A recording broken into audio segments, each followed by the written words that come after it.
Hey there, welcome back to another very exciting video. ብዙ ጊዜ አሁን ካለንበት ላይፍ ስታይል ወይም ላይፍ ስታንዳርድ መሆን ወደ ምንፈልገው ላይፍ ስታይል እንዳንሸጋገር ብዙዎቻችንን ኦልሞስት 95% የሚሆኑን ምንድነው ወደኋላ ሆልድ ባክ የሚያደርግ አንድ ነገር አለ።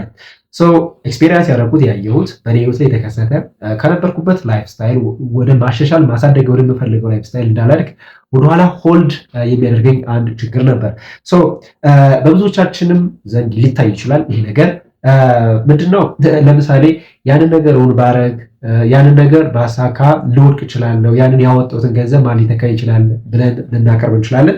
አንዳንዶቻችን ደግሞ ኖ ያንን ደግሞ ነገር ባሳካ ሰዎች ምን ሊሉኝ ይችላሉ፣ ስፔሻሊ ከገጠር ከክፍለ ሀገር አካባቢ የመጣን ሰዎች ማለት ነው ምን ሊሉኝ ይችላል፣ ዘመዶችን ምን ሊሉኝ ይችላሉ ብለን ልናቀርብ እንችላለን። ኦር አንዳንዶቻችን ደግሞ ልንል እንችላለን ያንን ነገር ባሳካው እውን ባደርገው ከስኬት ጋር ተያይዘው የሚመጡ ኃላፊነቶች ብዙ ነገሮች ሸክሞችን እንዴት ልወጣ እችላለሁ፣ እሱን የመፍራት ባህሪ ልናሳይ እንችላለን፣ ወይም ደግሞ ኤክስፔሪየንስ ልናደርግ እንችላለን።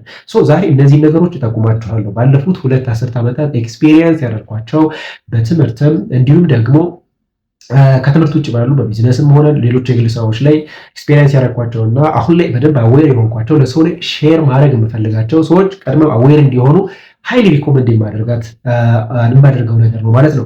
ይህም ምን ይሰኛል? ፊር ወይም ደግሞ ፍራቻ ይሰኛል።